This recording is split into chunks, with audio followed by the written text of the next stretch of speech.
৯৮টি ব্যাংক হিসেবে সাবেক বিদ্যুৎ প্রতিমন্ত্রী নসরুল হামিদ বিপুর ৬,০০০ কোটি টাকা সন্দেহজনক লেনদেনের অভিযোগে মামলা করেছে দুদক। দুপুরে বিষয়টি নিশ্চিত করেছে সংস্থাটি। মামলাটি করেন দুদকের উপপরিচালক মোস্তাফিজুর রহমান।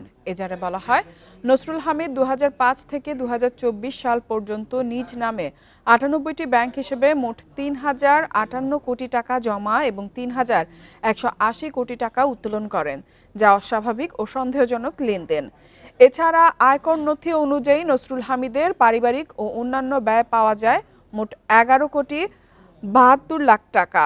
প্রকৃতপক্ষে অতিরিক্ত সম্পদের পরিমাণ পাওয়া গেছে, যা তার আয়ের সাথে অসঙ্গতিপূর্ণ ও দুদকের আইনে শাস্তিযোগ্য অপরাধ।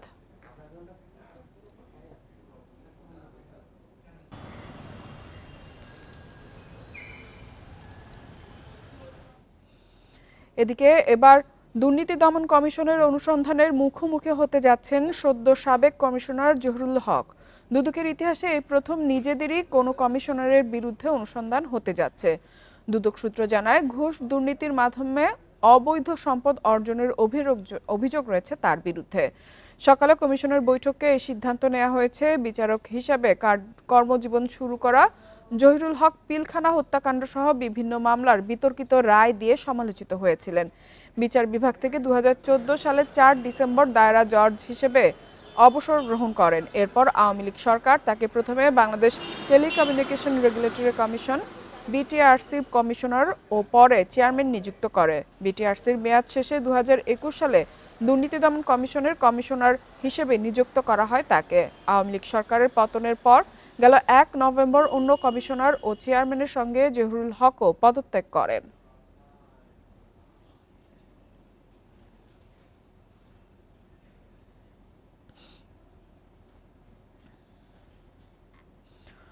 অন্তর্বর্তী সরকারের সময় প্রথমবারের মতো ভারত থেকে আমদানি করা চালের বড় চালান পৌঁছেছে চট্টগ্রাম বন্দরে।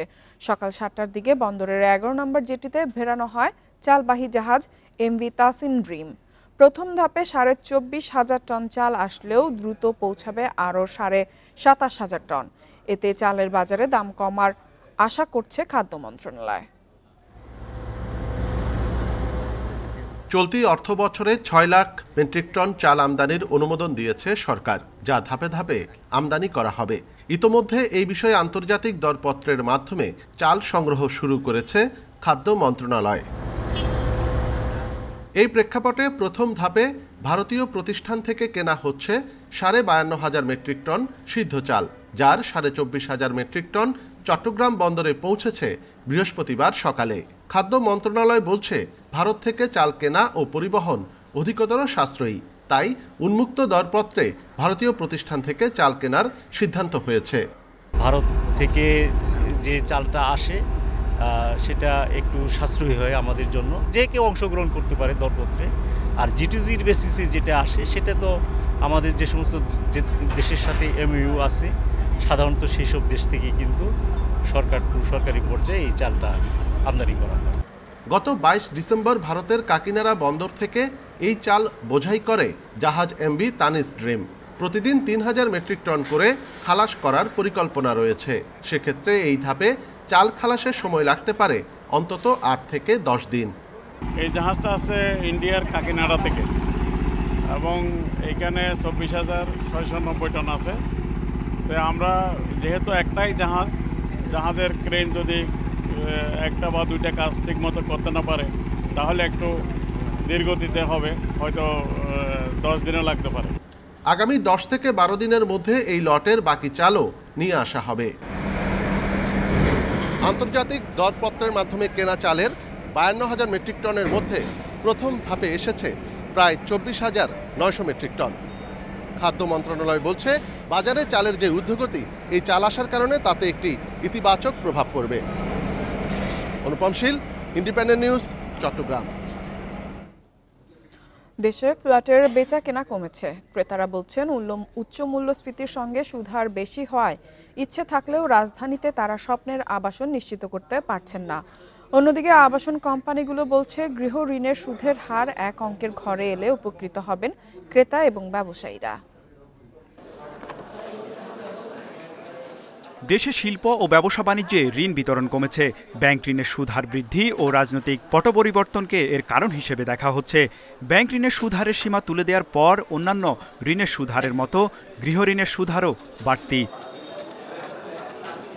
দেশের ব্যাংক ও আর্থিক প্রতিষ্ঠানগুলো এখনও 11% থেকে 15% সুদে আবাসন ঋণ দিচ্ছে।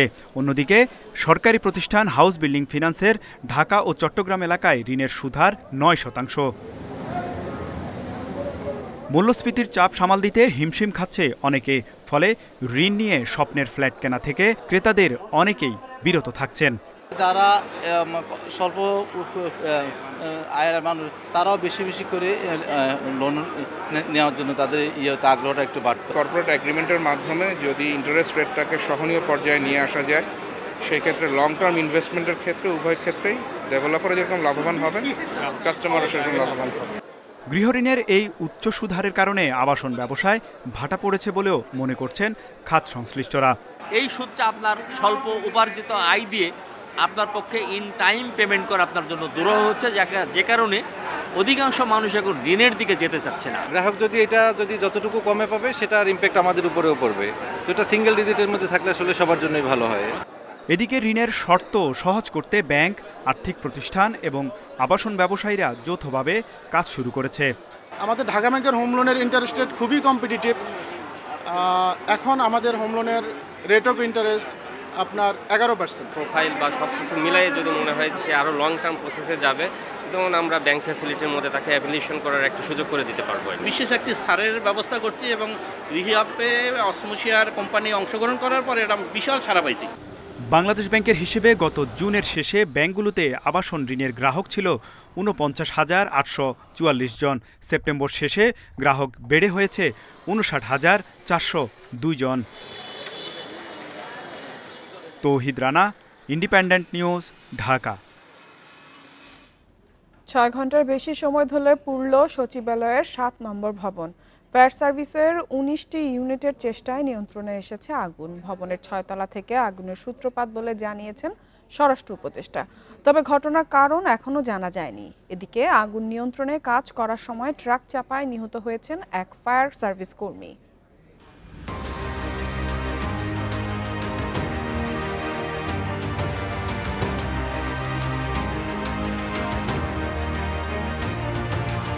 বৃহস্পতিবার মধ্যরাত পুড়ছে সচিবালয়ের 7 নম্বর ভবন। রাত 1:52 আগুন লাগার খবর আসে ফায়ার সার্ভিসের কন্ট্রোল রুমে। সূত্রপাত 6 তলার একটি কক্ষে। 2 মিনিটের মধ্যে ঘটনাস্থলে পৌঁছে ফায়ার সার্ভিসের প্রথম ইউনিট। কিছুক্ষণের মধ্যে যোগ দেয় আরও 7টি। ততক্ষণে নিয়ন্ত্রণের বাইরে ভবনের আগুন। পরে ফায়ার সার্ভিসের ইউনিট বেড়ে দাঁড়ায় 19-এ। সচিবালয়ের 7 নম্বর ভবনে আছে যুব ও ক্রীড়া, ডাক, টেলিযোগাযোগ ও তথ্য প্রযুক্তি মন্ত্রণালয়, স্থানীয় সরকার, পল্লী উন্নয়ন ও সমবায় মন্ত্রণালয়, এছাড়াও রয়েছে শ্রম ও কর্মসংস্থান, অর্থ মন্ত্রণালয় এবং সড়ক পরিবহন ও সেতু মন্ত্রণালয়ের বিভিন্ন বিভাগ। অনেক ফাইল আছে আমাদের মন্ত্রণালয় সংশ্লিষ্ট এবং সড়কের যে জিওবি প্রকল্প সময়ের ফাইল আছে, ওগুলা কি অবস্থা ভিতরে না গেলে বুঝতে পারবো না। আগুন লাগলে ধারণা করতেছে হয়তো পুড়ে গেছে আর কি। অফিসের ফাইল, ডকুমেন্টস, আপনার যত কম্পিউটার, বিভিন্ন ইলেকট্রনিক্স যে যন্ত্রগুলো সবগুলোই একটা পুরো আশঙ্কা করতেছি আমরা। প্রথমে ভবনের পশ্চিম দিকে আগুন লাগলেও পরে আগুন দেখা যায় পূর্ব দিকে। এরপর আগুন লাগে ভবনের মধ্যভাগেও। পর্যায়ক্রমে এমন আগুন লাগার কারণ জানাতে পারেনি ফায়ার সার্ভিস। 3টা জায়গায় একসাথে আগুনের ইয়েটা দেখা গেছে। এটা অনেক সময় হয় কি, যখন স্পার্কিং হয়, যদি বিদ্যুৎ লাইনে শর্ট সার্কিট হয়, এটা হতে পারে। তবে আমরা এটা এখন কনফার্ম বলবো না যতক্ষণ পর্যন্ত না আমরা তদন্ত করে শেষ করছি, বাট এটা হতে পারে। 211 জন ফায়ার সার্ভিস কর্মীর চেষ্টায় সকাল 8:05 নিয়ন্ত্রণে আসে আগুন। তাদের সঙ্গে যোগ দেন সেনা, বিজিবি ও পুলিশ সদস্যরা। আগুনের ঘটনাটি নাশকতা নাকি দুর্ঘটনা তা খতিয়ে দেখার কথা জানিয়েছেন স্বরাষ্ট্র উপদেষ্টা। আগুনটা 6 তলায় লাগছে, 11টা 7, 8 উপরের দিকে গেছে, কিন্তু নিচে আর আসতে পারে না। প্রাথমিকভাবে আপনারা নাশকতা মনে করছেন কিনা? প্রাথমিকভাবে আমরা বলতে পারবো না, একটা ইনভেস্টিগেশনের পরে আমরা বলতে পারবো। শুনেন, অ্যাক্সিডেন্ট তো সব জায়গায় হইতে পারে, এটা তো এই জন্য তো অ্যাক্সিডেন্ট বলা হয়। সচিবালয়ও হইতে পারে, দেখো তো সচিবালয়ের ভিতরে তো গাড়ি রাখা হয়, ফায়ার ব্রিগেডের গাড়ি। এদিকে পানির লাইনের সংযোগ দিতে সড়ক পার হওয়ার সময় ট্রাক চাপায় প্রাণ গেছে ফায়ার সার্ভিস কর্মী সোহানুজ্জামান নয়নের। দুর্ঘটনায় আহত হয়েছেন আরও একজন। দেশের অন্যতম বড় আড়ত নওগাঁতে চালের দাম কেজিতে বেড়েছে ৩ থেকে ৫ টাকা পর্যন্ত। ভরা মৌসুমে দাম বৃদ্ধিতে ক্ষোভ জানিয়েছেন সাধারণ মানুষ। চালের দাম বৃদ্ধির যৌক্তিক কোনো কারণ নেই, একটি চক্র বাজার অস্থিতিশীল করছে অভিযোগ ক্ষুদ্র ব্যবসায়ীদের। চালকল মালিকদের দাবি, বন্যার কারণে এবার ধানের উৎপাদন কম হয়, বেড়েছে চালের দাম। এর প্রেক্ষিতে জেলার রাইস মিলগুলোতে মজুদ বিরোধী অভিযান চালানোর ঘোষণা দিয়েছেন জেলা প্রশাসক।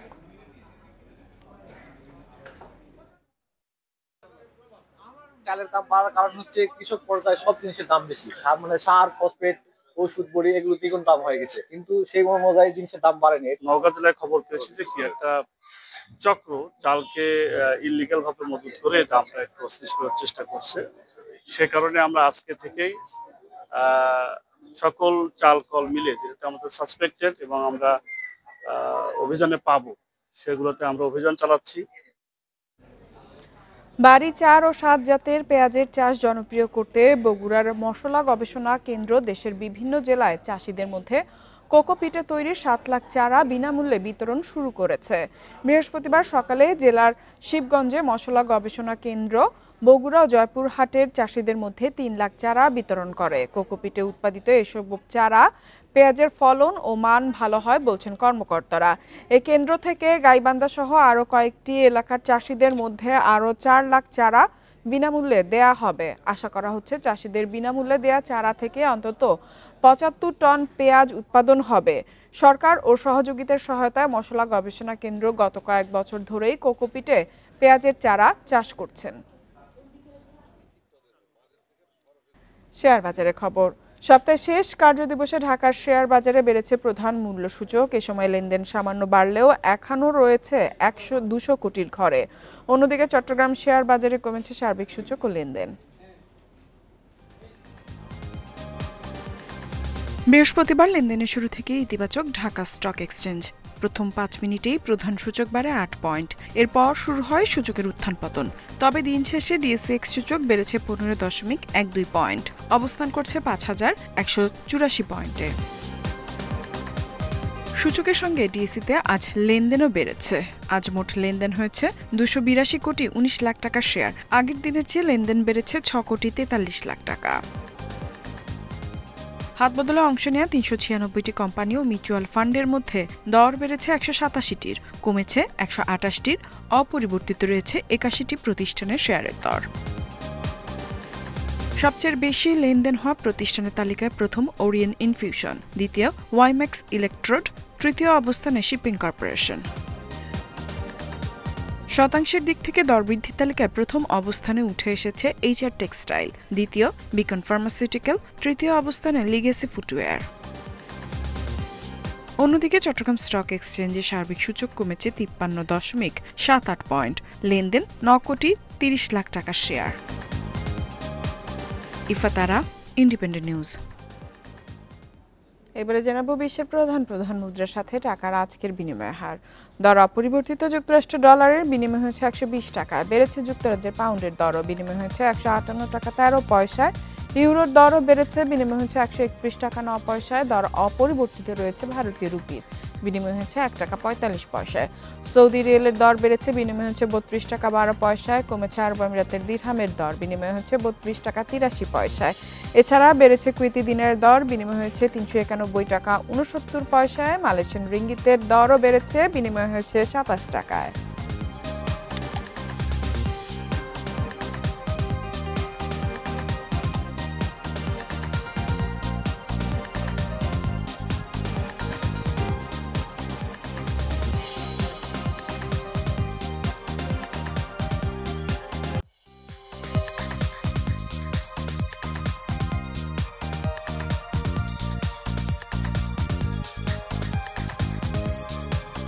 আর এই ছিল অর্থনীতি সারাদিনের আজকের আয়োজনে। ইন্ডিপেন্ডেন্ট টেলিভিশনের সব খবর আরও জানতে চোখ রাখুন ফেসবুক, ইউটিউব এবং এক্সে। আমন্ত্রণ আমাদের পরবর্তী সংবাদে।